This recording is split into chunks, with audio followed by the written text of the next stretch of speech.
long time I traveled down a long, lonely road. My heart was so heavy, in sin I sank low. Then I heard about Jesus, what a wonderful hour. I'm so glad that I found out He would bring me out through His saving power. Thank God I am free, free, free from this world of sin. Washed in the blood of Jesus, I've been born again. Hallelujah, I'm saved, saved, saved by His wonderful grace. I'm so glad that I found out He would bring me out and show me the way. Like a bird out of prison that's taken his flight, like a blind man that God gave back his sight, like a poor wretched beggar that's found fortune and fame. I'm so glad that I found out He would bring me out through His holy name. Thank God I am free, free, free from this world of sin. Washed in the blood of Jesus, I've been born again. Hallelujah, I'm saved, saved, saved by His wonderful grace. I'm so glad that I found out He would bring me out and show me the way. Thank God I am free, free, free from this world of sin. Washed in the blood of Jesus, I've been born again. Hallelujah, I'm saved, saved, saved by His wonderful grace. I'm so glad that I found out He would bring me out and show me the way. I'm so glad that I found out He would bring me out, show me the way.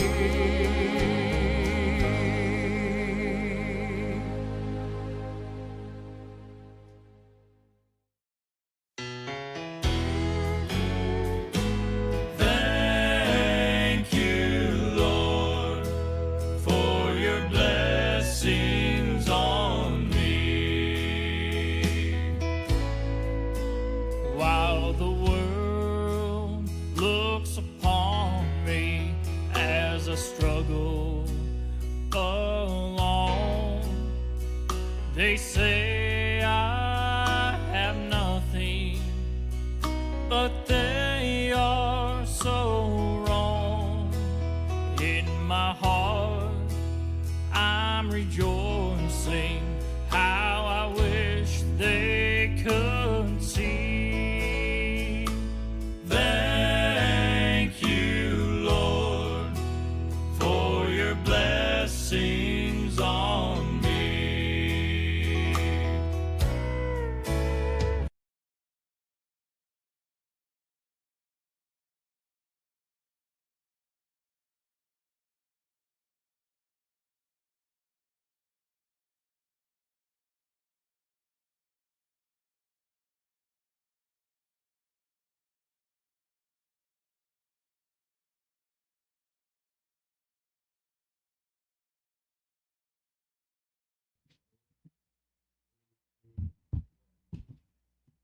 Amen. Isang mapagpalang umaga po muli sa bawat isa.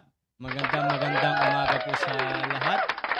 Good morning po sa ating mga, of course, meron tayong mga live audience, and at the same time sa ating mga naka-tune in sa ating live stream. Good morning po sa inyo po lahat.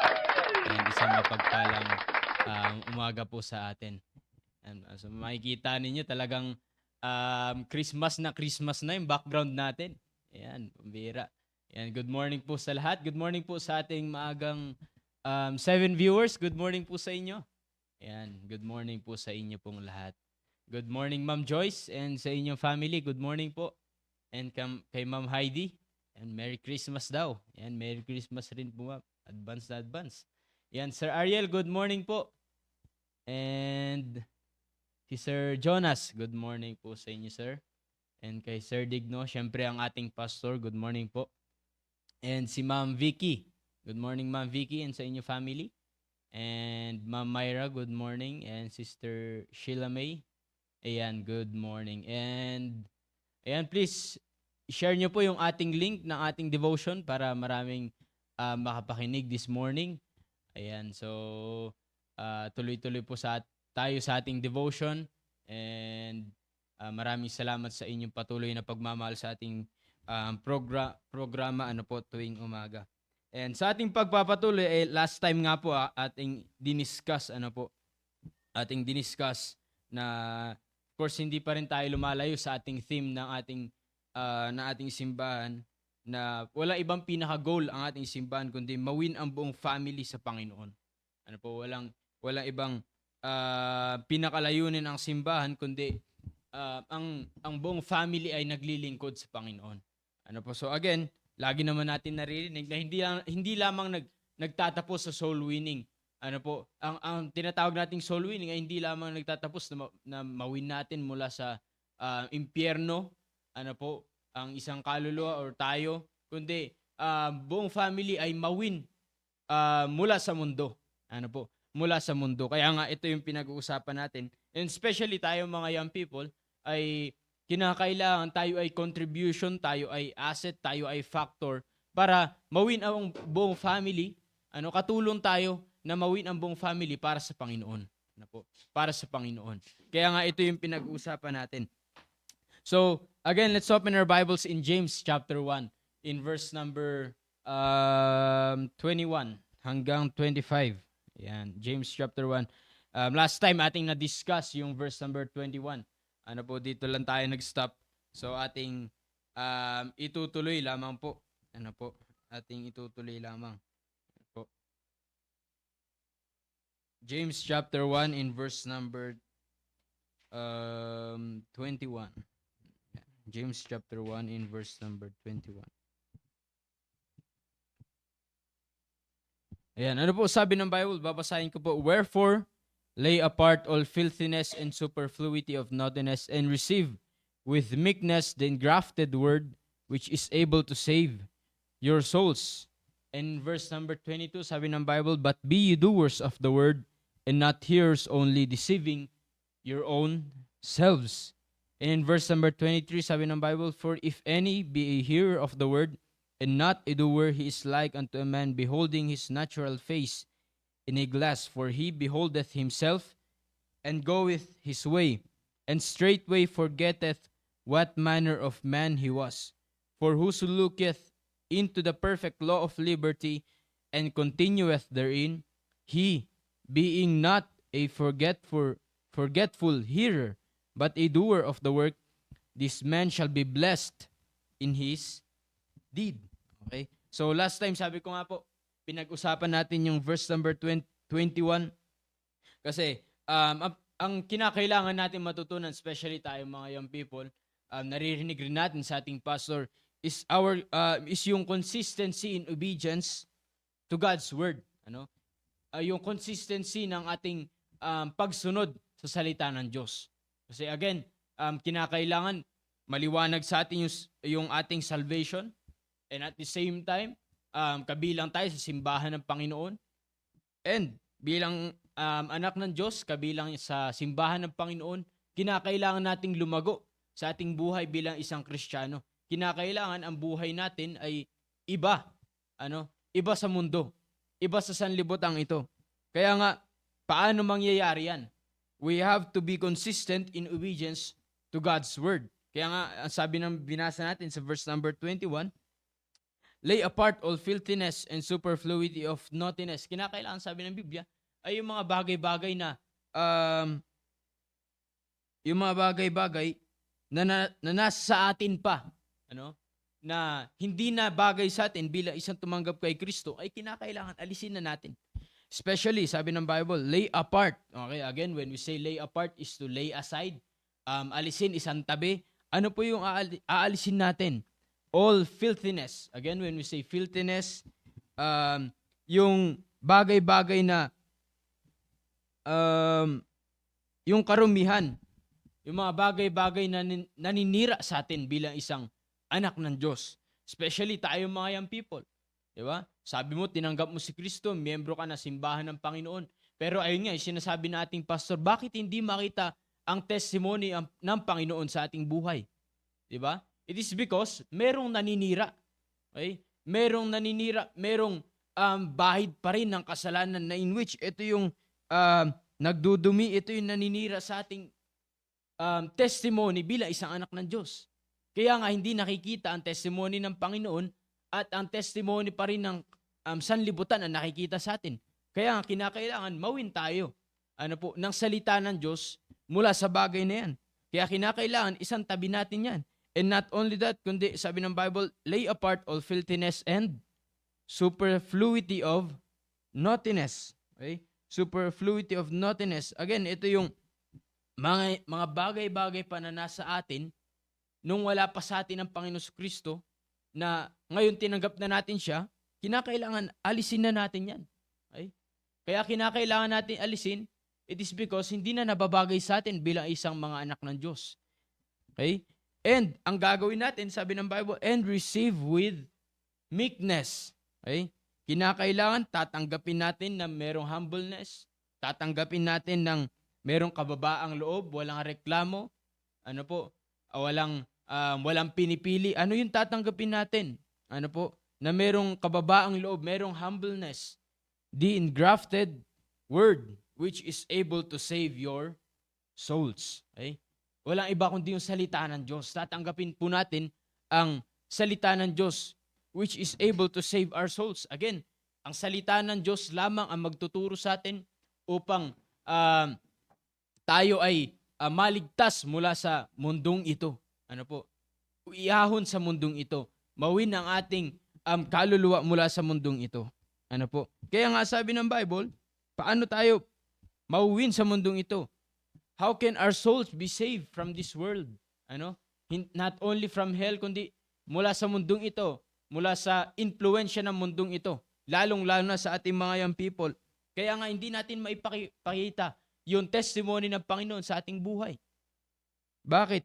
It is because hindi pa tayo nawin mula sa mundong ito, mula sa impluensya ng mundong ito. Diba? Hindi natin maipakita na meron tayong Kristo, nahihiya pa rin tayo. Kaya nga, yung activities natin, wala ang Panginoon. Diba? Kaya nga, again, sabi nating pastor, i-check natin yung ating ginagawa all throughout the week. Last week, kamusta yung ginagawa natin para sa Panginoon? Diba? Meron ba tayong Christian activities? Diba? Ang Diyos ba ang naitaas natin? Diba? Kamusta yung soul winning natin? Kamusta yung pagdadala natin ng bisita? May involvement ba tayo? Bakit nahihirapan tayo sa mga bagay-bagay na yan? And at the same time, sa ministry natin, kaya hindi natin magampanan na maayos. Why? It is because hindi natin maipakita yung testimony ng Diyos sa ating buhay. Bakit? May humahad lang. Marami pa tayong hindi natatanggal. Kaya nga, kailangan natin ay ang salita ng Diyos. Okay? Sabi ng verse number 22, ano sabi po ng Bible? But be ye doers of the word. Okay? But be ye doers of the word. Kaya nga, sabi ng Bible, kinakailangan, wag lang tayong tagapakinig. Okay? But, sabi ng Bible, be ye doers. Pag sinabi nating doers, ay gagawin natin. Okay? Tinatrabaho natin. Mayroon tayong ina-apply. Ano po? Doers of the word and not hearers only. Kinakailangan, hindi lang tayo tagapakinig. Ano po? Kinakailangan hindi nagtatapos doon. Okay? Kasi, especially tayo mga matatagal na, marami na tayo napakinggan eh. Pero ang tanong, ano ang ginagawa natin? Di ba? Bakit matagal na tayo sa simbahan pero bakit wala pa rin tayong involvement? Di ba? Again, hindi pa rin nakikita ang testimony ng Panginoon sa ating buhay. Di ba? Bakit? Kasi nga, marami lang tayo napakinggan pero wala tayong ginagawa. Yan, isa yan sa sinabi ng ating pastor, si Pastor Hill. Di ba? Ang batayan, sa ating buhay bilang isang Kristiyano, hindi batayan yung gaano kakatagal. Kundi ang batayan natin ay kung ilan na yung ina-apply mo. Or ano na yung ina-apply mo mula sa iyong napakinggan. 'Di ba? Sabihin natin, uy, marami akong alam sa Biblia, kabisado ko yan. Oo, kabisado mo yung kaligtasan mo. Pagtatanungin mo kung ligtas, maliwanag na ligtas. 'Di ba? Oh, maliwanag na ligtas. Miyembro ng simbahan ng Panginoon. Oh, 'di ba? Maraming alam sa Bible, maraming memorize the verse. Oh, every Sunday nandiyan. 'Di ba? Oh. Pero bakit ang tanong ay tawag dito, walang involvement, 'di ba? Walang soul winning. Hindi naman nagdadala ng walang kasiyahan na magdala ng tao. And at the same time, wala rin kasiyahan sa ministry. Pawala-wala. Bakit? Kasi oo, nandito nga meron na papakinggan pero hanggang tagapakinig lamang, 'di ba? Walang ina-apply. Kaya yun sinasabi ng Bible, we must not only be a hearer but a doer of the word. 'Di ba? Kasi kung totoong may napakinggan ka, meron kang tinanggap, ano po, dapat may gagawin ka. Meron kang i-apply sa iyong buhay. Di po ba?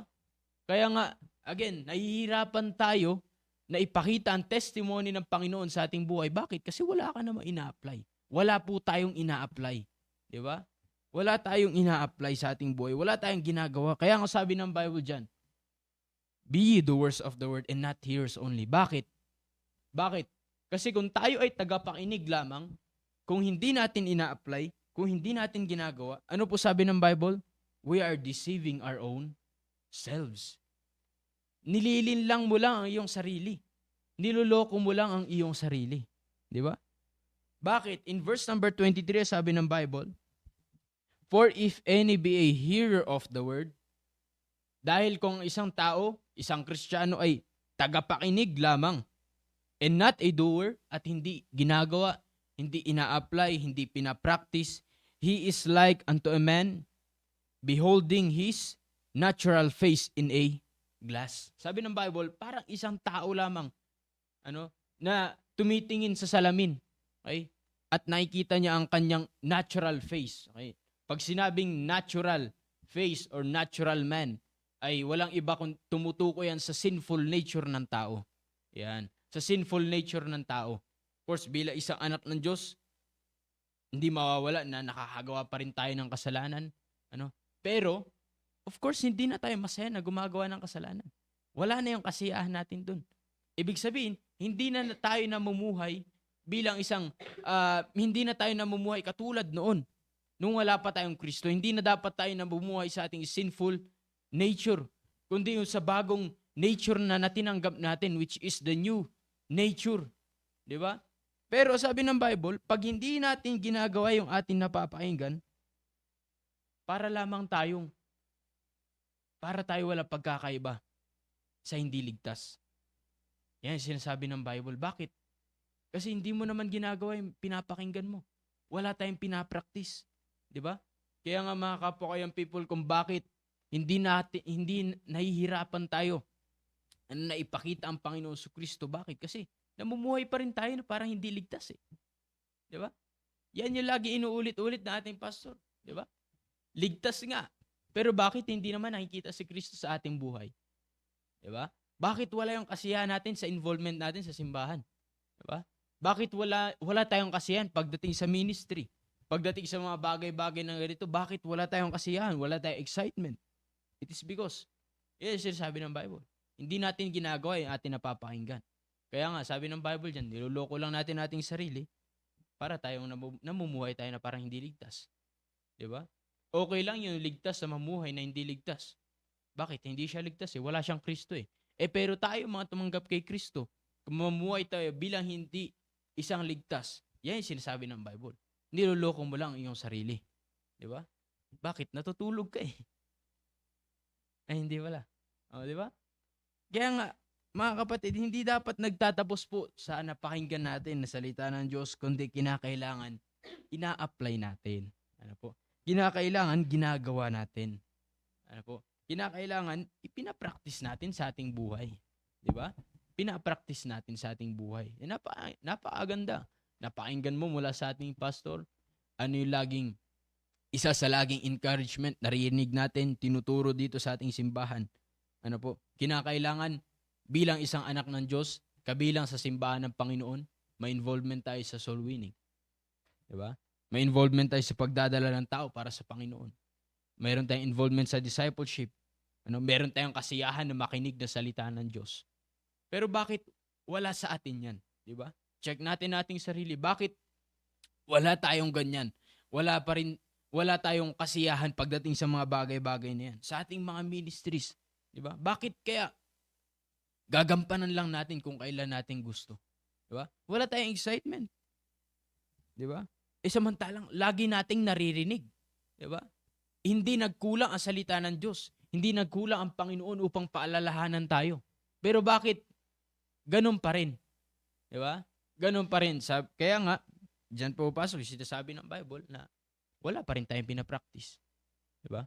Wala pa rin tayong ina-apply. Kaya nga, ano nangyayari? Niloloko mo lang ang iyong sarili. Di ba? Bakit? Sabi mo, ligtas ka na, pero bakit hindi ka na mumuhay bilang isa ligtas? Di ba? Hindi ba kalokohan yun, mga kapatid? Mga kapwa-yung people? Na sinasabi mo na meron kang Kristo, pero bakit hindi si Kristo nakikita sa'yo? Kung hindi ka paligtas, sa sanlibutan tayo, normal. Di ba? Naiintindihan natin. Pero bakit tayo mga tumanggap sa Panginoon sa Kristo, miyembro sa simbahan ng Panginoon, bakit ganun? Di ba? Bakit wala tayong Christian activities? Bakit hindi ang testimony ng Panginoon na nakikita sa ating buhay? Kaya yun nga po, walang consistency sa pag-obey sa salita ng Diyos. Hindi pinapractice. Di ba? Hindi natin ginagawa. Kaya nga, again, sabi ng Bible, but be ye doers of the word. Okay? And not hearers only. Okay? Wag po nating lokohin nating sarili. Tayo mga young people. Akala natin, niloloko natin ating simbahan. Pag tayo ay, akala natin, nilalaro natin ang simbahan. Akala natin, niloloko natin ang simbahan. Unang-unang niloloko mo yung sarili mo. Unang-unang niloloko natin ating sarili. Diba? Of course, ang Diyos. Kaya nga, mga kapatid, kung napainggan po natin ang salita ng Diyos, kung totoong tinanggap natin, kinakailangan i-apply natin. Kinakailangan i-practice natin. Kaya nga, nagsimula yung Bible. Naaalisin natin yung mga bagay-bagay na hindi natin kailangan. At papalitan natin ang salita ng Diyos. Tatanggapin natin na merong humbleness, na walang reklamo, hindi pinipili, di ba? Hindi katulad ng pag nasaktan na tayo, pag ayaw na natin, ayaw na rin natin, di ba? Kaya nga, yan yung sinabi rin ni Pastor Hill last Sunday, di ba? Pag nasaktan na, pag correction na, ayaw na, di ba? Kaya nga, bakit maraming hindi tumatagal? Bakit? Kasi pag natumbok na yung ayaw niya, pag naturuan na, pag na-correct na, wala na. Di ba? Pero yun na sinasabi ng Bible, tanggapin natin na merong kababaang loob, merong humbleness, walang reklamo, walang rason. Ang salita ng Diyos. Ano man ang mapakinggan natin. Okay? At pag meron tayo napakinggan, pag tinanggap natin ang salita ng Diyos, sabi ng Bible, kinakailangan practicein natin. Gawin natin. Ipakita po natin. Especially tayo mga young people. Okay? Kung maliwanag na nasa atin ang Panginoon sa Kristo, maliwanag ang ating kaligtasan, ipakita natin na meron tayong kaligtasan. Ipakita natin yung testimony ng Panginoon sa ating buhay. Again, we have to lay aside yung mga bagay-bagay na hindi natin kailangan at papalitan natin. Sabi ng Bible, receive with meekness the engrafted word of God. And not only that, tinanggap natin, we have to apply, we have to put it into practice yung ating mga napakinggan. Kinakailangan gawin natin. Yung ating napakinggan. Huwag nating lokohin nating sarili. And sabi ng Bible, pag gagawin natin yan, merong magandang resulta. In verse number 25 yan. Kaya itutuloy natin susunod. So, dyan lang po muna tayo. Kinakailangan, maipakita talaga natin. Especially tayo mga young people. Para tayo ay contribution, para tayo ay katulong ng simbahan, para ma-win ang buong family sa simbahan. Ano man mapakinggan natin sa salita ng Diyos, ay i-practice natin. Gawin natin, ipakita natin. So, yun lamang po. And maraming salamat po again sa bawat isa. And good morning po sa inyo. Good morning po sa ating lahat. So, yun po, no. Napakaganda po ng pinag-uusapan natin dahil makakatulong po talaga ito sa atin para mawin po tayo sa sanlibutan. Mm. Kaya nga po, yun, kung maalala natin, sinabi ko po nung last, yung mga text po na ginagamit namin ay sinulat po ito ng mga apostles ay para po sa mga taong para sa mga taong ligtas na. Mostly po ay sinulat po nila ito para sinasabi po nila na dapat tayo bilang isang taong ligtas, tayo na dapat ay maging pattern pagdating sa good works, di ba? Dapat po tayo yung nakikitaan. Kasi nga po, yun nga, sabi ng Bible dito sa um, James chapter 1 verse 21, ay we need to lay apart, di ba? Lay aside, it means, if forsake natin, di ba? We need to forsake. Ano po yung forsake natin? Yung mga bagay-bagay na hindi naman na fit sa atin bilang isang taong ligtas. Mm. Yung mga bagay-bagay na alam naman natin na hindi na nababagay sa atin or hindi na dapat natin ginagawa bilang isang taong ligtas. Kaya nga sabi ni James ay we need to forsake, di ba? Kapag sinabi po nating forsake ay ibig sabihin niyan ay pinipili mong mag-abstain, di ba? Pinipili mong mag-abstain, di ba? Mm. Pinipili mong iwasan, di ba? Kapag sinabi nating iiwasan mo yan, ibig sabihin yan ay of course, hindi po natin yan gagawin. And yun nga, if forsake natin, ibig sabihin yan, kung meron man tayo niyan, ay itatapon po natin yan. At kung meron po kung itatapon natin yan, ay iiwasan na natin yan. Hindi na natin ulit babalikan yan, di ba? Kaya nga po, napakahalaga nun na dapat ay sinabi ni James na yung mga bagay na yun, superfluity, yung filthiness, sa madaling sabi, yung kasalanan ay natin yan. Ifo-forsake natin yan or i-lay aside na natin yan, di ba? Iiwasan natin yan, mag-abstain na tayo sa mga bagay na yan, di ba? Napakahalaga po nun, lalo na po sa atin, mga kapwa young people, hindi lang po sa atin, bilang isang believer na po na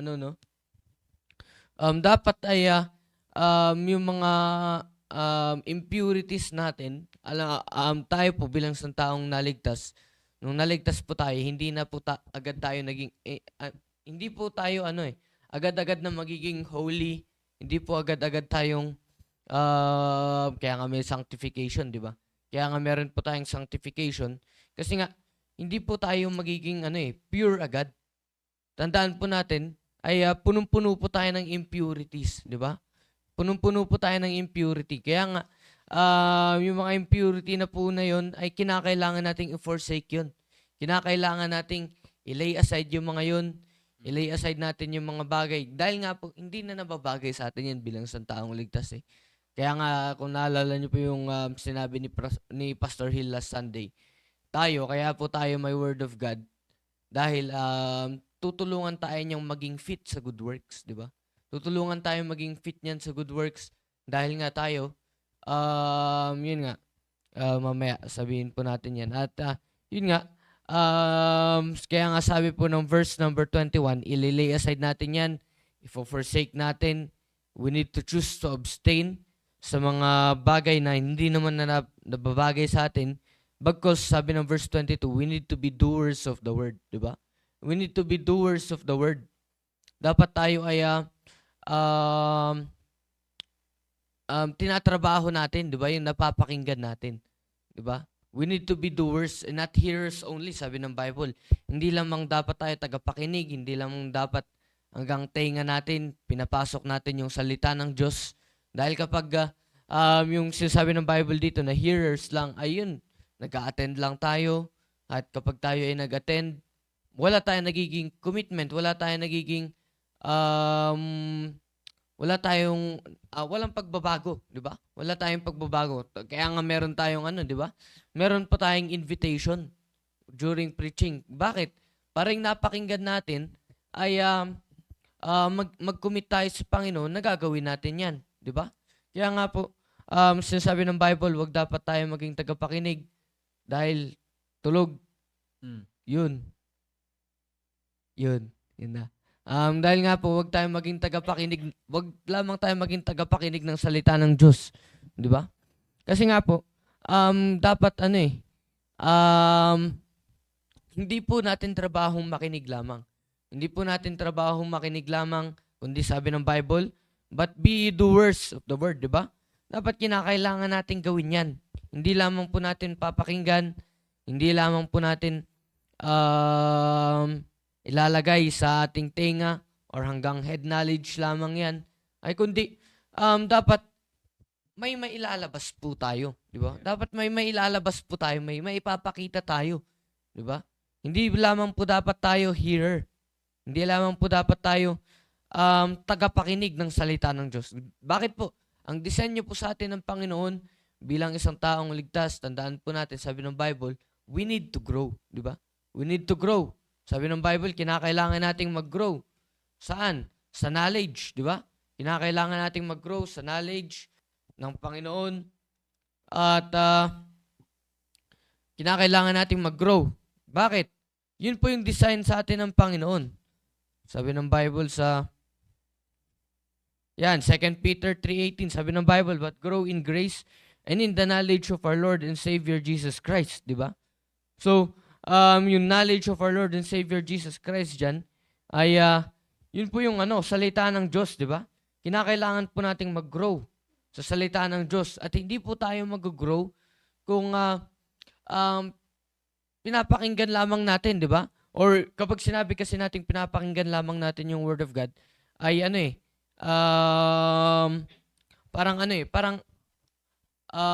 ano po yan aware ka na tama yung napapakinggan mo. Aware ka. Alam po natin na tama yung napapakinggan natin.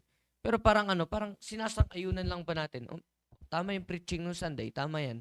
Pero, yun nga po, wala po tayong nagiging commitment, di ba? Wala po tayong, anong tawag doon? Wala po tayong nailalabas, di ba? Naniniwala po tayo na tama yung salita ng Diyos, pero ginagawa po ba natin yan? Di ba? Naniniwala po tayo na yung salita ng Diyos ay makakatulong po sa atin yan. Pero, ang tanong po doon ay, ginagawa po ba natin yan? Dahil hindi po tayo matutulungan ng salita ng Diyos kung pinapakinggan lamang natin. Di ba? Matutulungan po tayo ng salita ng Diyos kung papakinggan natin yan, itatatak natin yan sa puso natin, at higit sa lahat, ay gagawin po natin yan. Di ba?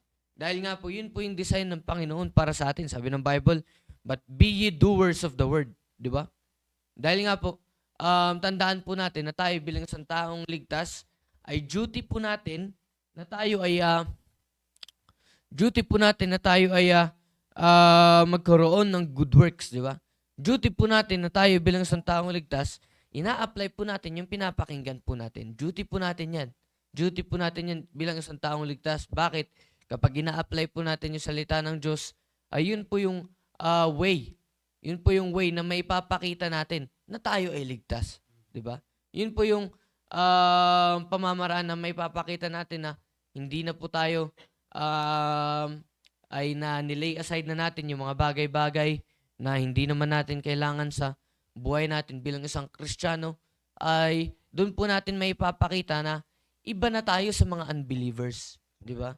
Doon po natin maipapakita yung pag-a-apply po natin ng salita ng Diyos, doon po natin maipapakita na tayo po ay ligtas. Kaya nga po, we don't need to be hearers only, but we need to be bearers of the word, di ba? Kapag sinabi nating bearers, ibig sabihin yan ay tagapalaganap ba? Tagapalaganap or dala-dala mo lagi yan kung saan-saan, di ba? Hindi lamang po dapat tayo nakikinig ng salita ng Diyos, not only be a hearer, but also a bearer of the word, di ba? Dapat dala-dala po natin yan lagi. Dala-dala natin yan. At kapag dala-dala natin yan lagi, tiyak makikita po sa atin yan, di ba? Tiyak makikita po sa atin yan. Kaya nga, ini-encourage po tayo or hindi lamang tayo ini-encourage ng salita ng Diyos to be a doer of the word, kundi ipinapamukha po sa atin ng salita ng Diyos or sinasabi sa atin or pinapa-apply sa atin. Parang ano yan Hindi lamang yan parang option na maging doer ka ng salita ng Diyos, di ba? Kundi dapat ay sundin po talaga natin. I-choose natin na tayo ay maging doer of the word. Hindi po yan option. Yan ay command ng salita ng Diyos. Sabi ng Bible, but be ye doers of the word. Diba? Hindi naman sinabi ng salita ng Diyos na pwede namang maging doer ka ng Panginoon, ay ng doer of the word, at pwede namang hindi ka maging doer of the word. Hindi po. Ay, kinocommand po talaga sa atin ng Bible na dapat tayo ay maging doer of the word. Diba? Kaya nga, not only be a hearer, but also a bearer of the word, di ba? Bearer. Ibig sabihin yan, ay gagawin mo yung salita ng Diyos na napapakinggan po natin. Bakit po? Sabi po ng Bible, sabi ng Bible dyan sa, kung itutuloy natin, sabi nga ni Brother Misha kanina, ay kapag tayo, ay kapag tayo lamang ay hearer of the word, at hindi natin ginagawa yan, ay parang pa rin, parang isang taong ligtas, parang isang unbeliever ka pa rin, parang isang taong hindi ka pa rin ligtas, 'di ba? Bakit po? Sabi niya kanina na yung taong ligtas ay hindi niya po talaga gagawin 'yan. Hindi niya po talaga gagawin yung salita ng Diyos. Yung isang taong ligtas. Bakit? Hindi naman siya obligated na gawin 'yun at wala siyang kakayanan na gawin 'yun. Pero po tayo bilang isang taong ligtas, duty po natin 'yun at tayo po ay kinocommand ng Panginoon na gawin natin yung salita ng Diyos. At kapag hindi po natin ginagawa yun, ang sabi po ng Bible, sa James chapter number 4, verse number 17, dyan lamang sa likod, sabi dyan, therefore to him that knoweth to do good and doeth it not, to him it is sin. Na yung negligence po natin ng duty natin ay kasalanan po yan sa Panginoon. Di ba? Not being a doer is a negligence of duty as a believer, di ba? Na tayo nga po bilang isang taong ligtas, kinuman tayo ng Panginoon na maging doer of the word tayo. And kapag hindi po natin yan ginagawa, alam natin, yun nga, alam natin na tama yan, alam natin na tama yung napakinggan natin, and hindi natin ginagawa, sabi ng Bible, therefore to him that knoweth to do good, di ba? Alam natin kung ano yung tama, alam natin kung paano gawin yan, and doeth it not, to him it is sin. Doon po tayo nagkakasala, di ba? Doon po tayo nagkakasala. Yung alam naman natin na tama ay hindi natin ginagawa. Kaya nga kinakailangan po natin gawin 'yan. Alam natin na tama. Marami po tayong example diyan. Alam natin na tama na tayo ay dapat ay nasa church every time na may service, di ba? Gawin po natin 'yan. Di ba? Gawin po natin 'yan. Gawin natin 'yan dahil command yan ng Panginoon, at kapag hindi natin ginawa yung command ng Panginoon, tayo po ay nagkakasala sa Panginoon. Di ba? Tandaan po natin, yung kasalanan nga po ay dapat hindi na normal sa atin yan bilang isang taong ligtas. Di ba? Hindi na po dapat normal sa atin yan. Kaya nga sabi ng Bible, therefore to him that knoweth to do good and doeth it not, to him it is sin. Di ba? Nagkakasala po tayo kapag hindi natin ginagawa, yun na papakinggan natin. Nagkakasala po tayo kapag hindi natin ina-apply yung mga yung word of God na alam naman natin na tama. Sabi ko nga po kanina, alam naman natin na makakatulong sa atin yan, pero hindi naman po natin ginagawa, di ba? Hindi naman po natin ginagawa. Kaya nga po napakahalaga niyan, napakahalaga po sa atin bilang isang Kristiyano, bilang isang taong ligtas na lay aside natin yung mga bagay na yan, i-forsake natin yan, mag-abstain tayo sa mga bagay na hindi naman natin kailangan. At higit sa lahat, ay maging doer po tayo ng salita ng Diyos, di ba? Hindi lamang hearer, kundi dapat tayo ay maging bearer ng salita ng Diyos, di ba? Hindi lamang dapat tayo tagapakinig, di ba? Kaya nga po, dahil trabaho natin bilang isang taong ligtas na dapat ginagawa natin yung salita ng Diyos. Kaya nga po, I hope na nakatulong po sa atin ito at naging reminder sa atin na dapat yung duty po natin bilang isang taong ligtas. Dahil po every time na nakakapakinig tayo ng salita ng Diyos, tandaan po natin na merong doctrine yan. Hindi po mawawala yung doctrine sa preaching na napapakinggan natin. Hindi po mawawala yung correction. Hindi mawawala yung reproof, yung pagpapaalala. Di ba? At yung instruction, hindi po mawawala lagi yan sa preaching na napapakinggan na po natin. Yung reproof, di ba? Salita ng Diyos Laging nagpapaalala po sa atin yan kung ano yung dapat gagawin natin bilang isang taong ligtas. Correction, di ba? Lagi tayong itinatama ng salita ng Diyos, lalo na yung reproof, di ba? Pinapaalalahanan po tayo ng salita ng Diyos, lalo na sa ating kapag hindi ka paligtas, nakapakinig ka ng salita ng Diyos, ituturo sa inyan kung paano gagawin. Pero nakakalungkot po sa atin, tayo bilang isang taong ligtas, lagi na tayong napapaalalahanan, lagi nang may reproof na napapakinggan tayo, pero hindi pa rin natin ginagawa yung salita ng Diyos. Di ba? Kaya nga po napakahalaga niyan na dapat hindi lamang po tayo maging doer of the word, but also we need to be hindi lamang po tayo maging hearer of the word, but also we need to be a doer. Di ba? Dapat gawin natin yan. Dapat may nailalabas po tayo sa napapakinggan natin. May naia-apply po tayo. Hindi lamang yan, hanggang head knowledge lang. Sabi nga ng Bible, alam natin na kung paano gawin yung tama. Pero nakakalungkot niyan, hindi natin ginagawa. Nagkakasala po tayo sa Panginoon. So, yun lang po. At I hope na naging paalala po sa atin ito ngayong umaga. Amen, amen. Alam nyo, totoo po yun na yung binanggit na ni Brother Negong. Kaya nga, again, yan yung pinaka-issue lang actually, di ba? Sabi ko nga kanina, hindi po nagkulang ang Panginoon, hindi nagkulang ang ating simbahan, hindi nagkulang ang salita ng Diyos sa paalala. Ano po? Kaya nga, actually, every church services, paalala yan dapat para sa atin eh. Okay? Paalala yan actually, lagi yan. Okay? Pero, bakit nga, parang wala pa rin nababago sa ating buhay, di ba? Kaya nga yun yung sinasabi natin na walang practice. Ano po? Walang ginagawa, walang sinusunod. Or meron nga sinusunod pero yung gusto lang. 'Di ba? Yan yung sabi rin ni Pastor, it is partiality. 'Di ba? Kukunin mo lang, tatanggapin mo lang, susundin mo lang kung ano yung gusto mo. Hindi ganoon eh. 'Di ba? Kinakailangan lahat. Okay? Dapat wala tayong isasantabi. Sabi ng Bible, we have to be a doer of the word. And not hearers only.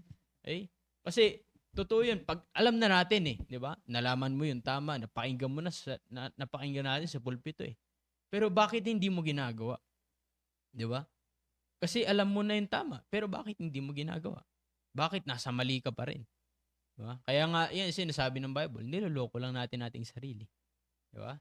Kasi napakinggan natin, narinig na natin, maliwanag naman sa atin, pero yun nga, hindi natin pinapractice. Diba? Hindi natin pinapractice. Bakit? Kasi marami pang bagay-bagay sa ating buhay na hindi pa natin inaalis. Diba? Kasi again, sabi ko nga po, para mapuno tayo ng salita ng Diyos, kailangan alisin natin yung mga bagay-bagay ng mundong ito. Kinakailangan alisin natin yung mga bagay-bagay ng sanlibutan ito. No? Kasi hindi tayo mapupuno ng salita ng Diyos kung may nakakarga sa atin na puro kung meron tayo nakagarga na mula sa sanlibutan ito. Diba? Kaya ngayon sinasabi ng Bible. Inuna ng Bible, we have to lay apart, we have to lay aside, we have to put off yung mga bagay-bagay na hindi na natin kailangan, hindi na nababagay sa atin bilang isa tumanggap kay Kristo. Diba? Aalisin na natin yan. And papalitan natin ng salita ng Diyos. Salita ng Diyos. Kaya nga, pag napalitan natin, napakinggan natin ang salita ng Diyos, tinanggap natin, ipapractice natin. Di ba? Pero bakit walang pinapractice? Kasi walang salita ng Diyos. Bakit wala salita ng Diyos? Kasi hindi natin inaalis yung mga bagay-bagay na dapat alisin pa natin. Di ba? Yung mga bagay-bagay na humahadlang sa atin. Sa ating paglilingkod sa Panginoon. Kaya nga, ganun lang yun Di ba? Kung bakit hindi natin makipakita again yung testimony ng Panginoon, wala tayong Christian activities, wala tayong kasiyahan sa involvement sa ating simbahan, sa ating activities sa simbahan, sa programa ng ating church. Hindi tayo nakikita. Pero pag sa labas, pag sa school, grabe, 'di ba? Deboto 'yan sa school. Pero bakit pagdating sa simbahan, 'di ba? Hindi man lang tayo makitaan ng excitement, hindi man lang tayo makatagal pagdating sa simbahan. 'Di ba? Walang pinapractice sa salita ng Diyos. Di po ba? Kaya nga, ganito po kahalaga. Yung pag-uusap natin na ganito? Ganito kahalaga na meron tayong devotions na ganito, especially tayo mga young people, sa ating po lahat, sa ating po mga, sa lahat po na nakikinig, ano po, sa lahat po ng mga members. Ano po. So again, sa umaga pong ito, we are hoping na kami ay naging blessing. Ano po, salamat sa inyong patuloy na pakikinig, ano po, sa umaga pong ito. At ito mga kasama rin po namin. Mga high school na ba kayo lahat? Ay, hindi. Ayun, pero mga, ano to mga to eh? Mukhang high school. Hindi, elementary itong, kayong dalawa, di ba? Elementary kayo. Oh, pero itong mga to, mga high school na ito eh. I-share rin naman po nila ang kanilang natutunan sa umaga pong ito. And kayo rin po, baka may gusto kayo i-comment mula lamang sa ating pinag-usapan. Babasahin po namin yan. Kami ay masayang babasahin. Basta sa ating pong pinag-usapan lamang po. Ikaw ano? Simulan mo na, Sheena, ano yung natutunan Ang mo? natutunan ko po ay we need to grow in word of God bilang taong ligtas. Dapat mag-duty tayo na napapakinggan natin sa salita ng Diyos. Yun lang po. Ngayon po sa ating lahat, ang natutunan ko po ay dapat gawin, hindi natin ginagawang ay Parang patay yung dapat- kulay nila dyan. Ha? dapat wala tayong kakaiba sa hindi ligtas dahil wala tayong kakaiba sa hindi ligtas dahil hindi natin ginagawa ang napapakinggan natin, at bilang taong ligtas dapat mag-duty tayo na tagapakinig ng salita ng Diyos. At dapat tandaan po natin na hindi na normal sa atin ang gumawa ng kasalanan. Amen. Start. Ang natutunan ko po ay kapag hindi po natin ginagawa yung mga napapakinggan natin, wala tayong pagkakaiba sa mga taong hindi ligtas. At dapat tanggapin natin ang salita ng Diyos ng may kababaang loob at walang reklamo. At dapat hindi lang tayo maging tagapakinig, kundi maging doer din po tayo. Yun lang po. Amen. Nandito.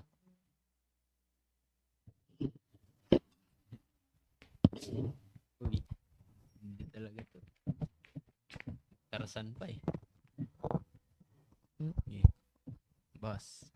Ang natutunan ko po ay good morning po sa inyong lahat, at ang natutunan ko po ay hindi lang po dapat tayo tagapakinig, kundi i-apply po natin.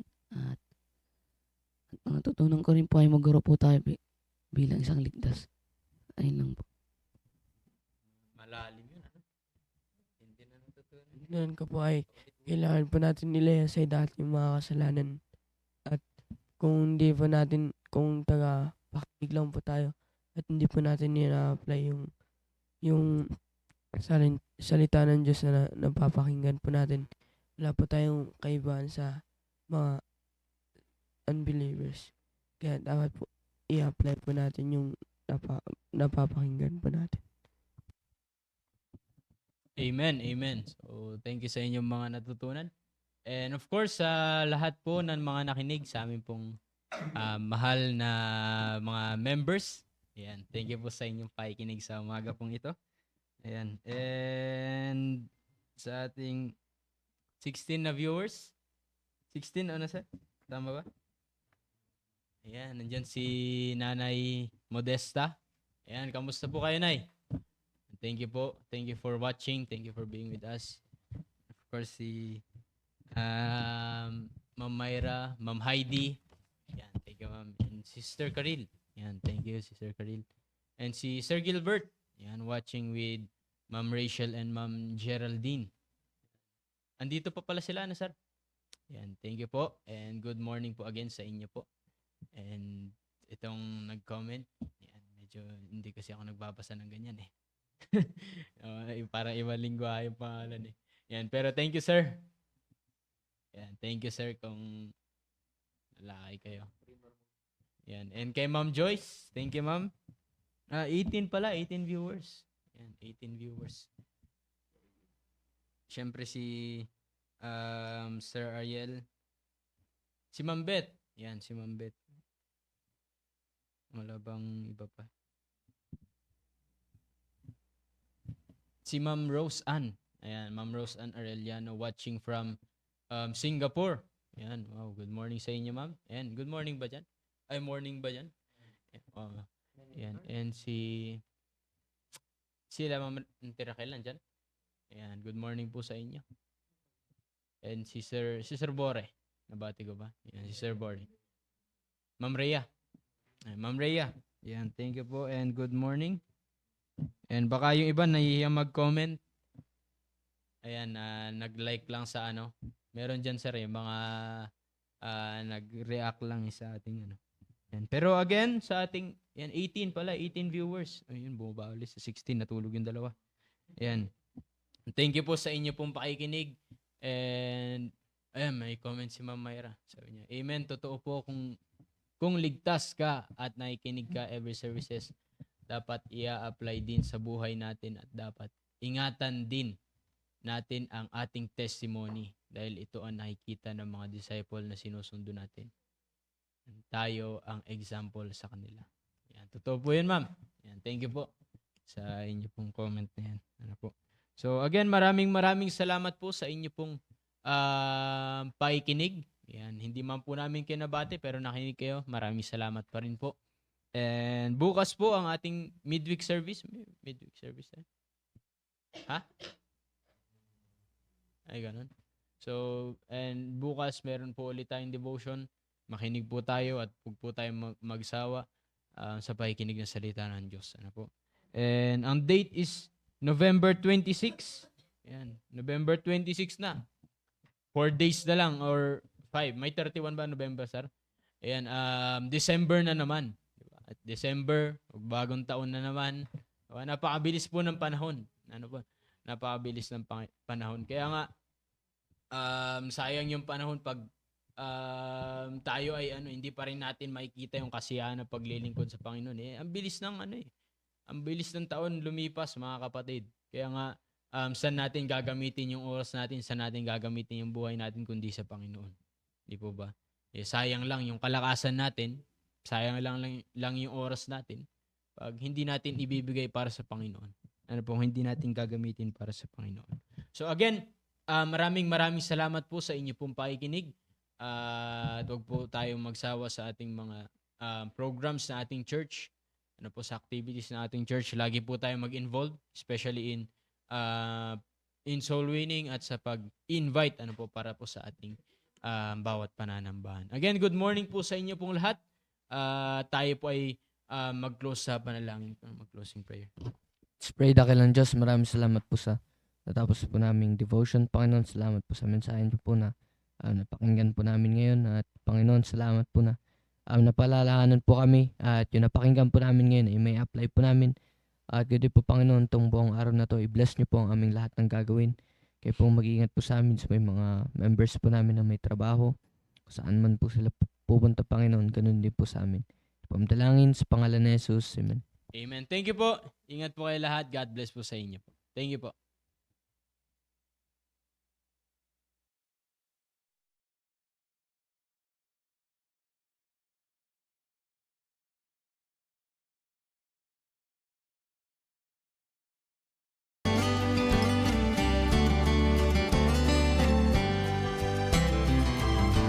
For a long time I traveled down a long, lonely road.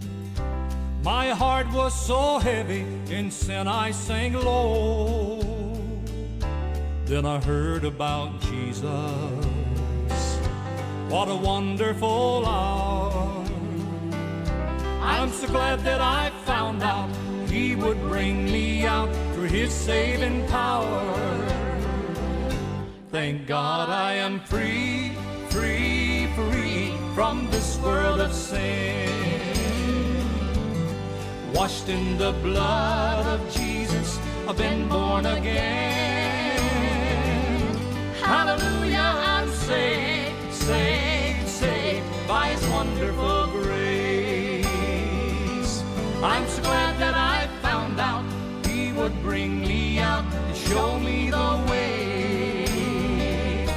Like a bird out of prison that's taken his flight, like a blind man that God gave back his sight like a poor wretched beggar that's found fortune and fame. I'm so glad that I found out he would bring me out for his holy name. Thank God I am free, free, free from this world of sin. Washed in the blood of Jesus, I've been born again.